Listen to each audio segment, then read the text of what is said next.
Welcome back to a tale from Tales from the Glass-Guarded World, in the Glass-Guarded World, where we last left our rugged rogues in dire circumstances. A surprise Deep Druid attack on the prison caravan has left the group in disarray. Paxton was offered the chance for escape, but refused, and has since thrust himself into battle. Meanwhile, the Lumpens are literally being torn to shreds. Will the party survive? What is the true motive of the doppelgangers?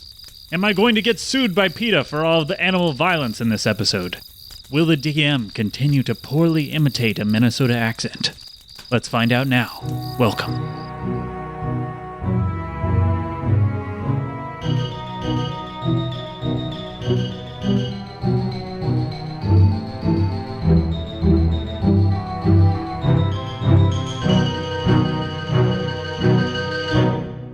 Alright, so the werewolf has just attacked the little hempen lumpen, and now the leader is going to come back. He'll make his way finally back after fleeing, and he is going to he'll cast Moonbeam, actually. He'll do it on one of the guards. Are they doppelgangers? Engulfed in ghostly flames, it does 2d10 damage, or half as much. A successful save, so it's going to deal 13 damage. And we'll see if that guard, this guard only has a couple health left. Oh, he failed, so that takes out another one of the guards. And burns him and kills him with its ghostly light. I'm not going to have anyone left to take us to the trial. Yeah. Now it is back to the snake. The snake is not doing super good, but it's going to try to attack you again, Paxton. Mm-hmm. An 11 won't hit you, I assume. Nope. All right, it's back to you, Iron Lumpen. Real quick, the guard who tried to free Paxton, that guard ran off into the woods, right? Yep. Okay. Alright, Iron Lumpen is gonna, if the elk is still there and the elk's still a problem, he's gonna go for the elk. Yep. Elk is still there. Alrighty. I also realized that I'm raging. I'm supposed to be adding more damage to my rolls. Not that matters, because I rolled a 2, which gives me a 6. Alright, offhand attack. The old... Successful offhand attack. Okay, thank God. There we go. 17. Yeah, that hits. All right, elk, take 7 damage. That will be enough to knock her back into human form. Well, not human. She's a female gnome, and she's wearing a headdress that involves the velvet of deer antlers kind of mixed in with it. She turns back into a female gnome, and she seems a little bit cut up from the extra damage that followed her past getting knocked back. Iron Lumpen's gonna say, "Oh, you're a person. Stop hitting us." I'm sorry. We gotta kill all the humanoids. They all deserve to die, so that nature can assume its rightful place. I don't know if I'm a humanoid. Aren't you guys humanoids? Yeah, we're gonna kill everybody else and then kill ourselves. Wow, that is sad. Somebody's got to do it. Why don't you start with yourselves? It'll be much easier. She just smiles at you and continues to seem like she's going to attack. So it is now back to the Druids. They are going to cast spells in Shillelagh, and they are going to take out another one of the guards who was at low health, including the one who fled. I think you're now down into 7 guards, not including health. And the elk is going to attack you, Iron Lumpen. Former elk. Well, she's no longer an elk. Yeah, the former elk, now gnome, is going to attack you. A 10 won't hit you, correct? Correct, that's a miss. All right, so she misses you. And is now back to Hempen Lumpen. All right, so Hempen Lumpen, he tried being a snake, he tried being a tiger, but he's going to go back to the tried and true that has worked out so well for him before. He turned into a terrifying teddy bear.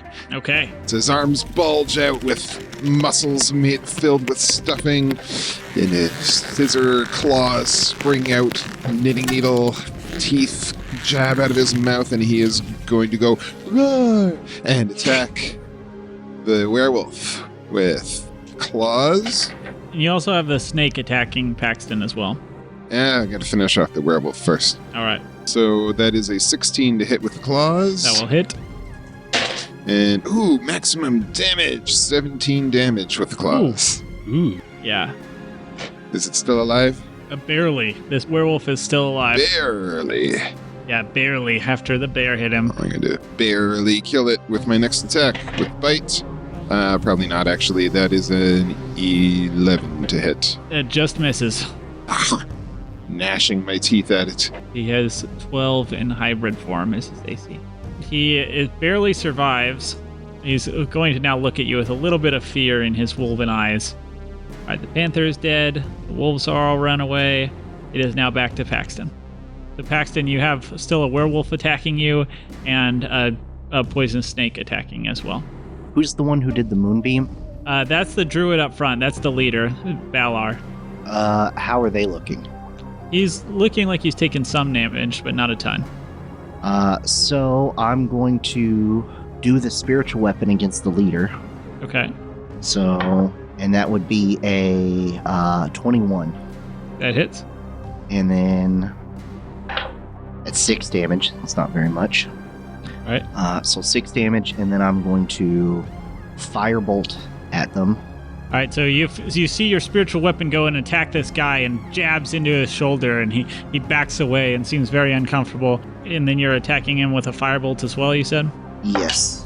And that's a 10 to hit. 10 does not hit. Yeah. I want to action surge. Shoot another one. Okay. That is a 26 to hit. That will hit. It's 11 damage. Man. 11 fire damage. On a cantrip? That's crazy. It's 3d10 with my level.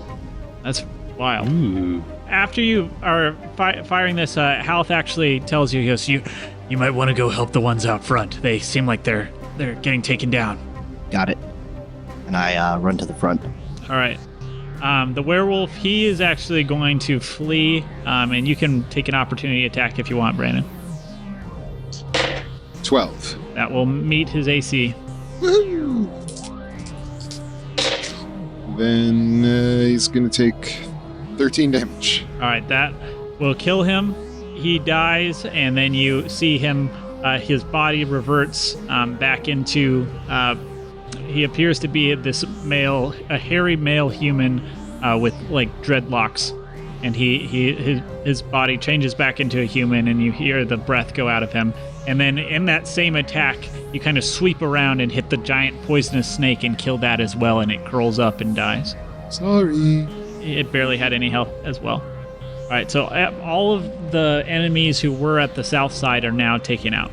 The druid, he sees you attacking him, Paxton, and he's going to use one of his big spells on you, I think. Not in the face. He'll use a moonbeam on you, Paxton. Okay. So roll a Constitution saving throw.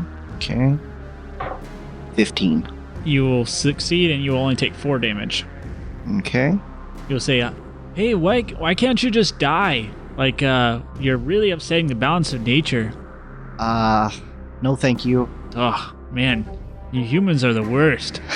He'll continue to kind of fight his way, and then it now makes its way back to Iron Lumpen. Iron Lumpen, there's currently no enemies around you. You just see the general.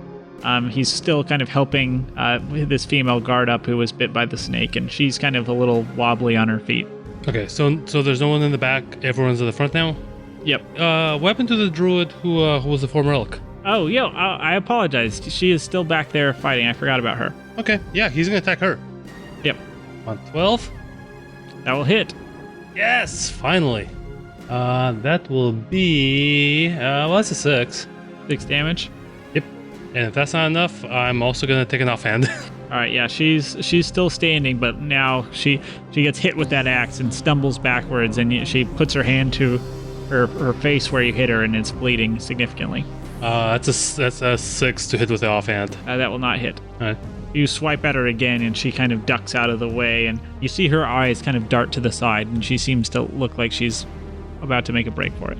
Okay, yeah, Iron Lump will just say, if you want to die, that is okay, but don't kill me or my friends. Normally she was very conversational. Now she seems to be a little concerned and doesn't actually respond to you. The druids are going to attack. They're going to attack, and they will knock out one of the guards. So you had 7 left, and one of them is now unconscious. And the octopus guy who is no longer an octopus, he's going to try to entangle you, Paxton. Okay. So you need to make a strength saving throw. That was a natural 1 plus 3. That will fail. And so you are, well, it's actually a 20-foot square, so he's going to entangle you and several of the guards. So you're restrained by the entangling. Mm-hmm. That you can use on your turn, it's your action to make a strength check against your spell save DC, or against his spell save DC. Okay, and would I still be able to operate my spiritual weapon? Yeah, you would be. You're just physically restrained. Yeah. Okay. All right, and that will be his turn, and then the elk, she's going to try to run away. You can take an opportunity attack if you would like, Iron Lumpen. Yeah, absolutely. I will do that. I am going to do that. What if she yells, "Please don't hit me"? Lumpens already rolling. He's just Okay. he's fully raging, but it's an 8. Yeah, that'll miss. So she is able to flee from you, and she runs off into the woods. It's now back to you, Hempen Lumpen. All right, I will. Since I was going to go for the elk woman, but she ran off, so I'll go oblige the death wish of the octopus guy, and I'll come after him with my claws. I rolled 2, which is a 9, which is not good enough, but I'll give him a bite. That's a little better, 15. That will hit. Okay, the bite is only a 1d8, I think. Oh, but I rolled an 8, so 13 piercing damage. Ooh, Nice. yeah, he's looking a little rough. Does Yeah. that disrupt his entanglement? Let's see. Entanglement is a concentration spell for 1 minute. So let's see how he rolls to maintain his concentration. Yep, he is able to maintain concentration on his entangle spell. It's impressive. He's not great at turning into animals, but when it comes to these kind of spells, this is his specialty. It is back to you, Paxton. I want to, before I try to get out, I want to use this spiritual weapon to try to hit the snake and see if I can kill it and get The out snake's that way. already dead. Your giant lumpen bear was able to take it out on a backswing after killing the werewolf. So I I'm got not you, entangled buddy. anymore? The snake wasn't entangled you. You're in one of the druids cast entangle. Oh, okay, I gotcha. Yeah. I thought I was entangled by a giant snake. No. The snake is dead. I want to hit the caster with my spiritual weapon then. Okay. So This is the that octopus is- guy. That's a 14 to hit. That will hit. Awesome. 10 damage. That will kill him. So he is taken out, and it will actually deal. The spiritual weapon kind of continues to slash through him and deals another 1 damage to one of the other druids standing there. Am I still entangled? You are no longer entangled because, You can't concentrate if you're dead. yeah, that's true. Yeah, I guess it would go away because it says until the spell ends, and the spell would immediately end after he dies. So yeah, so you are no longer entangled. Yay. Who's left? So there are some battered druids. One of them is still a bear, but the lion and tiger have went back into their normal humanoid shapes. The other 2 druids are either dead or have fled. And then you also have your head druid, who is now kind of starting to look a little bit scared himself. I want to shoot a firebolt to the head druid. Okay, It's a 16. that will hit. 22 fire damage. Oh my goodness! High level From a cantrips. cantrip? That is insane. 3d10. That is insane. Yeah, he is looking very battered now. That firebolt actually goes into his robe, and you see it burns a charred hole now in his green robe. He looks down, and he seems to be in a decent amount of pain, and he seems very angry and confused. In a very happy, cheery voice, I say, you should probably just surrender. As you say that, General Health, he steps up and he goes, I second that motion. You see standing behind him is that other guard, who she's now standing beside you, Paxton, and she seems to almost be standing in support of you, too. Good deal. Making friends. Yeah. It is now that druid leader's turn, and he's actually, he's going to listen to what you had to say. I'm going to roll to see how brave he's feeling. Ooh, he's actually feeling braver than I thought he would be. So he is going to kind of use his super move. All right, he's going to use Ice Storm, and he's going to try and get everybody in it because it's a 20-foot radius. So he'll get you, Paxton, and General Health Rogers, and the guard Mistilla, and he's going to attack all of you with it, including some of the other guards that are still alive. So it will catch 4 of you in it. And you need to roll a dexterity saving throw. 19. 19. That will save. Let's see how these other 3 do.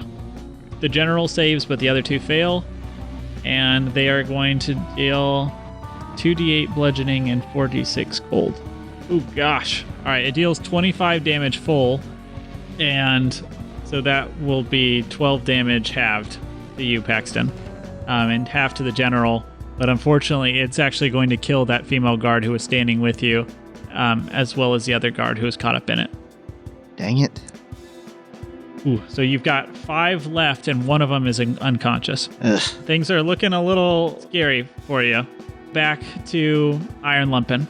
Alright, so there is no... Okay, Elkley is gone, so everyone in the back is gone. It's now this Druid leader who just... who very visibly hurt Paxton and some people that at the very least I don't dislike. Can I move up to her? Yeah. Or him, I guess. Yeah, okay, then I will run up to him. I'll try to whack him with my axe. I'm going to tell him to stop hurting my friends. And that's a 15 to hit. That will hit. Awesome. Then I do, that's 7 damage. All right, that's a decent amount. But he's still standing. Time for Iron Lumpens, patented offhand whack with an axe. This one is going to be that's a 12 to hit. A 12 is just shy. Okay, yep, that's it. He has a higher AC than the other guys. All right, but he's looking a little bit rough. And after you slash at him, he seems like he's about to attack you back, Lumpen. And then all of a sudden you explode in a shower of smoke and sparkles and mystical, magical mumbo jumbo. And standing in your place is the fancy napkin, Lumpen. Ooh, what's going on? It is the Druids' turns. They're going to try to... 2 of them are going to try to shillelagh the general. That one misses. All my rolls tonight, I need to just get out my physical D20 because this is terrible. They both missed the general. Is the octopus dead? Yeah, he's dead. And then the bear is going to make 2 attacks, and it has a +5 to hit. So the bear will attack you, Paxton, and it's going to do +5 on both. So, oh my goodness! Finally! I just rolled 2 nat 20s back to back. Oh, Yay. All right. That is crazy. I can barely believe it. I might take a picture. I'm gonna take a picture of that. That's insane. One is with its bite and one with its claws. The 1d8 +4. So it doesn't do the modifier, so it's 2d8s +4, right? Mm-hmm. That's right. Man. Yeah, 2 and a 1. All right, so 3 + 4 is 7. And then it did double damage as well with its claws. And so it's 2d6 +4. So it'd be 4d6 +4. 9 damage +4 is 13 damage on top of that. So 13 damage for the second one and 7 damage for the first one. So 20? Yep. Okay. How you looking, Paxton? Paxton is pretty bloody, but carrying on. Okay, back to the Hempen Lumpen. all right. I'm going to run over to the chief druid, and I'm going to attack Why the big paws? because I'm a bear. Oh, that was that intentional? Was that intentional, Brandon? Of course it was. That was I good. rolled a 13. 13 matches. All right. Then my claw attack does a nice 16 damage. All right, so the head druid dies. So you bury your claws into him and then turn with a ferocious look on your face and bury another claw into one of the other druids standing there. All right. And I'm going for the bear druid. Okay. With my bite, the bear druid is going to get a non-natural 20. That will hit. 7 damage. That will hurt the bear a lot, and I believe it's still standing. It is now Paxton, your turn. So how is the head druid looking at this point? Dead. The head druid is looking very dead. He Okay. just took some claws into his chest, and his face went pale, and he looked down, and then he fell over backwards. Good. And the other ones look like they're about to bolt. I tell them you should run away now, or we will carry through with this. Yeah, their eyes are filled with fear and terror, and your words seem to have struck a chord. Please just leave. I don't want to have to kill anyone else. Roll an intimidation check for me. I think it's really more of a persuasion check. I'm not trying to intimidate them. Like, I'm trying to convince them to leave. That's fair. Roll a persuasion check for me. That's a 6. Okay. I mean, they don't take much convincing. We'll say if one of them, after hearing you say that, is like, wait a second, I don't know if I need to be running away from this guy. But the other ones still seem pretty committed. That bear that just tore the stomach out of my boss. It's not that frightening. Yeah. They're like, well, I'm scared of the bear, but not so much this guy if he's very poorly trying to talk to me. Maybe he's hurting. Maybe I can get a pot shot at him before I go. Your turn, Paxton, and then the general will attack one of the druids. He will hit with his sword. One of the human ones, he will deal a decent amount of damage. All right. And then the guards are going to muster themselves, and they will deal another 10 damage to that one as well. It is now your turn, Fancy Napkin Lumpen. How many enemies are still left? There are 3 enemies left. 1 bear and 2 humans. So it's 1 bear, 1 female halfling who's covered in scars and missing an eye, and then 1 female elf with lots of earrings. And then a bear. Yep. So some music manifests as if from nowhere. Oh, Paxton, hit that bear. Oh, hit that bear. Oh, hit 'em. Oh, why don't you get 'em? Yeah, crit that bear. Great. It's beautiful. Paxton, you have Inspiration. a bardic inspiration. Yay. That will be your turn, and then we'll go back to the druids. The female halfling who's missing an eye with scars, she's going to attempt to use a thunder wave, and that will hit you in the general, Paxton, and that's going to be a Constitution saving throw. Alrighty. 11. That will fail, actually. That does 11 points of damage. Let's see if the general, he failed, so he takes the full 11, and he's looking pretty hurt as well. The bear druid will attempt to flee.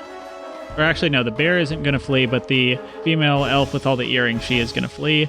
I don't think there's anyone near her, so she can successfully run away. And the bear is starting to get a little scared as well, because everybody's either gone or run away. Yeah, the bear is going to actually also flee. All right, so it's just the 1 female halfling with missing an eye who's standing strong, and everybody else has run away.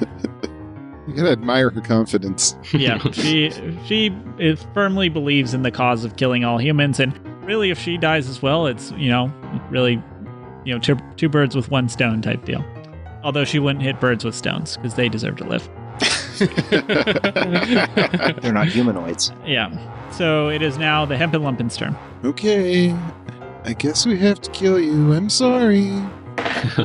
18 plus 7, so lots. 25. And that'll be 13 damage with my claws. And then 17 plus 7, so 24. And 7 bite damage. All right, that's a decent amount. So she takes it and she just grins at you as you tear out a chunk of her flesh. She does not seem to mind the pain. That's creepy. Yep. It is now back to Paxton. Actually, I say with a chunk of her flesh in my mouth. Oh, creepy.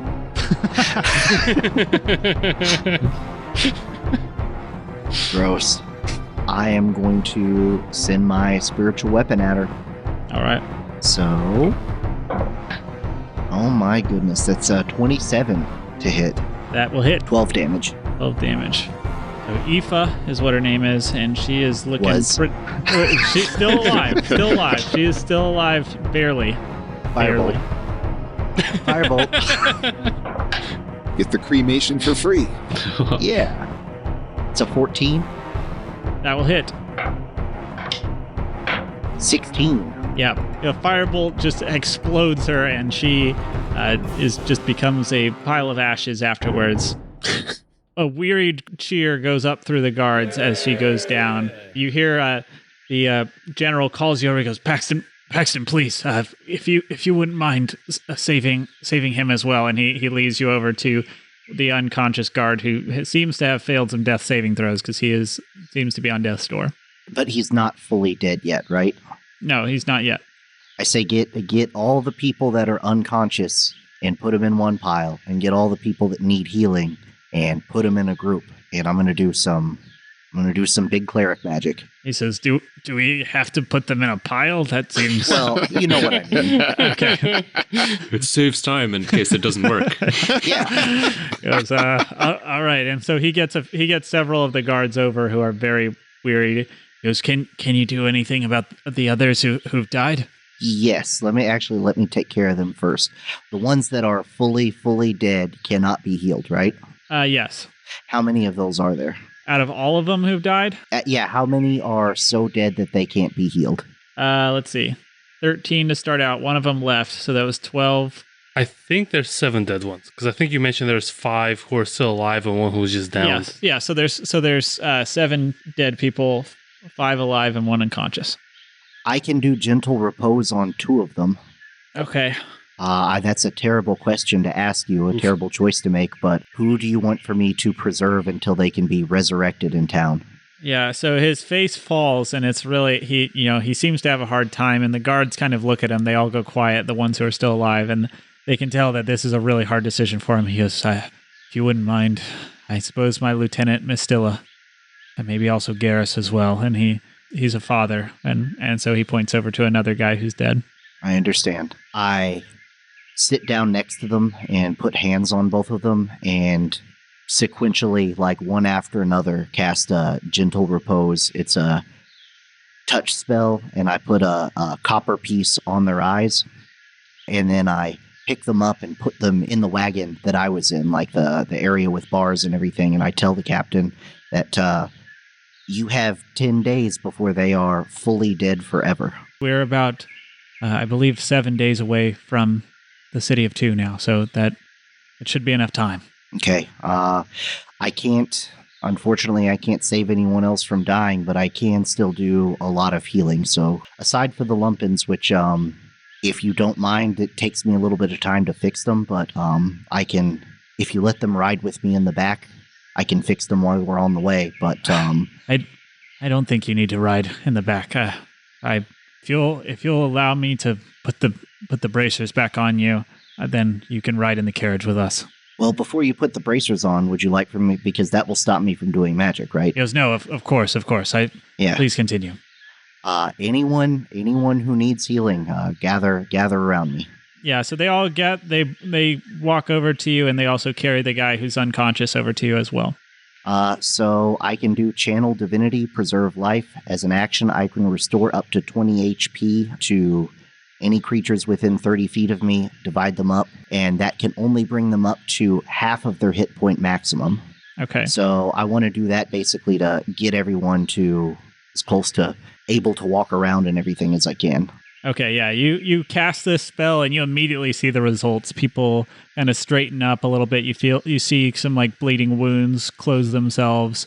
The guy who was unconscious, he wakes up and they help him to his feet, and they seem to have like a new respect for you. All of them seem to almost be in awe of you, Paxton. They're like standing around you, and a few of them like pat you on the back and give you their gratitude, and they all seem to be very relieved that they've survived. Are there still people that are in dire condition, or does everybody look pretty okay now? They all look pretty okay now. They still look pretty roughed up, but they just pretty much need a night's sleep. They know some medical training, a lot of them, and so they can kind of bandage themselves up and sustain themselves. Once Paxton feels like everybody has been healed, he'll put the bandages back on, or he'll put the manacles back on. Yeah, the general he almost seems now like apologetic to kind of have you put the manacles back on and to take his knife from you, and he says, I want you to know that I was very surprised and am incredibly thankful for your help. I'm not sure we would have made it out without you.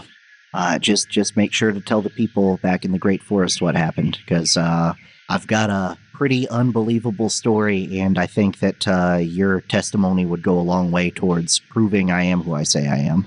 You may be right at that. You may be right. And he pats you on the back, and he will help you into the carriage because you don't have access to your hand. So he'll help you step up into it, and he'll help the Lumpens up again.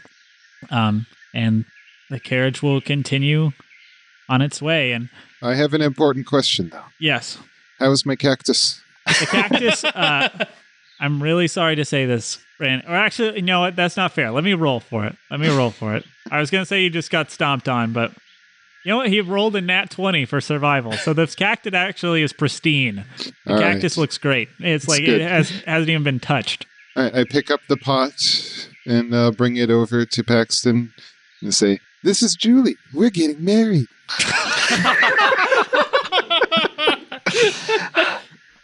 You left me for That's great. days. Oh, boy. That got me. That was good. I'm happy to hear it. I'm happy that you have someone, bud. So when you look over at Fancy Napkin Lumpen, last time you saw him, he was shredded really badly, like in tatters. But now he looks like perfectly pristine and good as new. How did that happen? How did what happen? You were looking pretty bad. I was going to try to mend you after the battle, but you don't look like you need it. That's okay. I did it. I try not to do it because there are sometimes consequences to my actions, but I don't know. I was feeling kind of bad, so I did it. Well, I'm glad you look better. You do me too. Do you want me to mend you, Lumpen? Yes, please. And Lumpen? Iron Lumpen's not there anymore. He vanished in the shower Oh. spark somewhere else. Sorry. The Hempen Lumpen will definitely take your mending. You guys heal up and mend each other up, and you make your way back into the carriages, and you guys continue forward. The guards are a little worse for wear, but you'll stop within another hour or two once you've kind of found a safe place to rest, and everybody gets a really good night's sleep. Paxton, they actually let you sleep in a bed this time. You're not just staying in the cage. And eventually you get back into, it's a couple more days of this. Can I talk to the commander while we're having a night rest? Yeah. I wanna ask him about what this trial is gonna be like, and if they'll have someone there that can cast Zone of Truth. Well, it depends on how the council is feeling, if they'll allow a Zone of Truth or not. It's not necessarily law that every single trial will have Zone of Truth. If there's due cause for it, then they will usually allow it. How it usually goes is you have an accuser, and then you have the defendants or anyone who's willing to be your defender.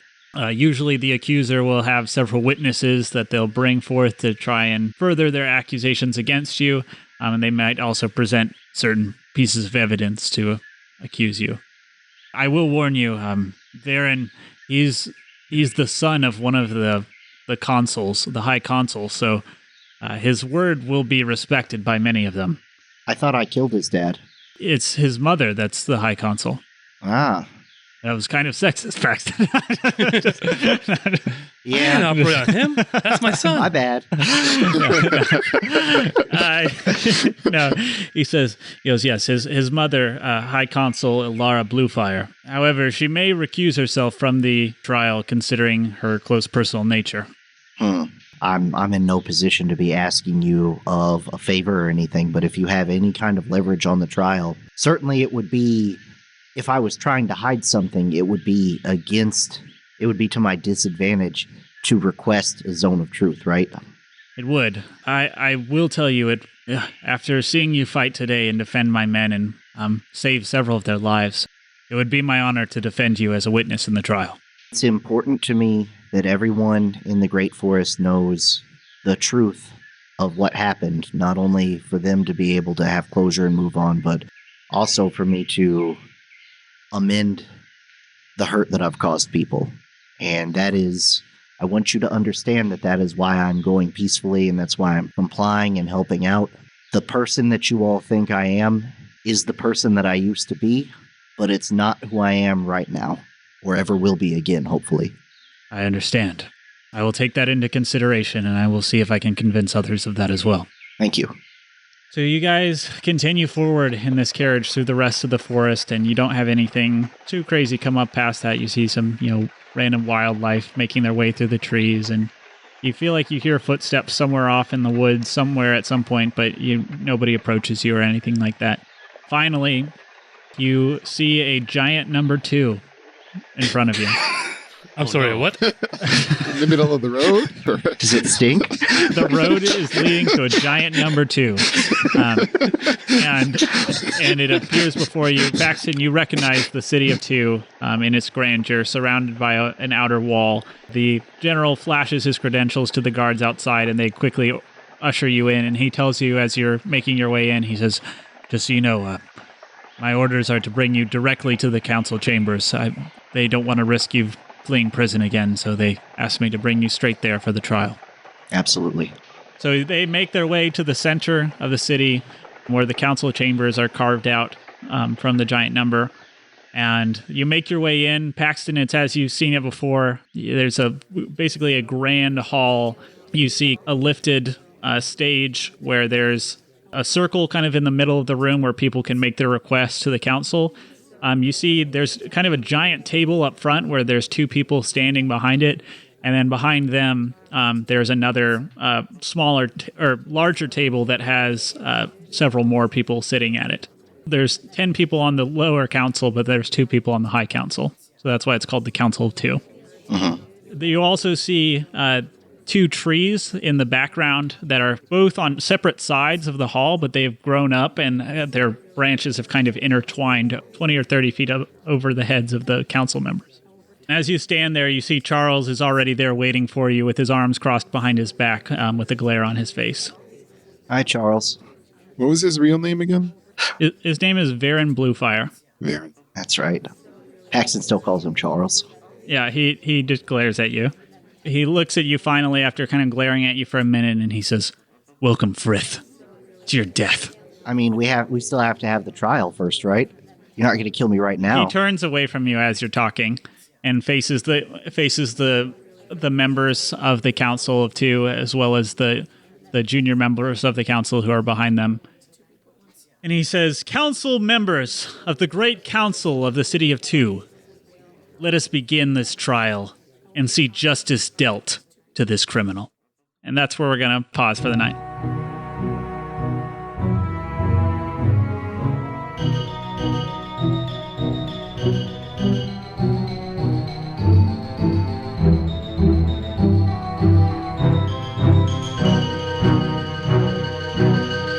How audible is the stomping above me?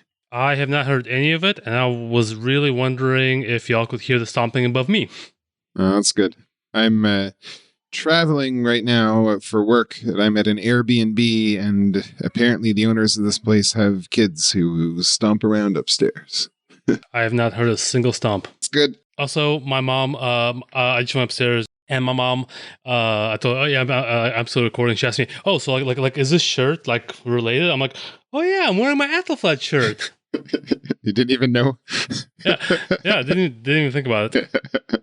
Very nice. She also didn't notice. This has been a bit of a long weekend for me. I think I've been wearing this thing since Saturday night. Oh, that's kind of gross. She just not noticed. Yeah, it's been a long weekend. In high school at a Wendy's, I wanted to see what would happen. My friends and I, we got a huge piece of cardboard. We cut it out in the shape of a car. We painted it. We made a cardboard window that we could pretend to roll down. And we walked through the drive-thru and placed our order. Did they Got accept our it? meal. Did it work? Oh, they go. Yeah, they didn't say anything. They just gave us our food with very wide eyes. Oh, that's awesome. I appreciate the commitment. Yeah, someone just started playing piano like 15 minutes ago. It'll be nice.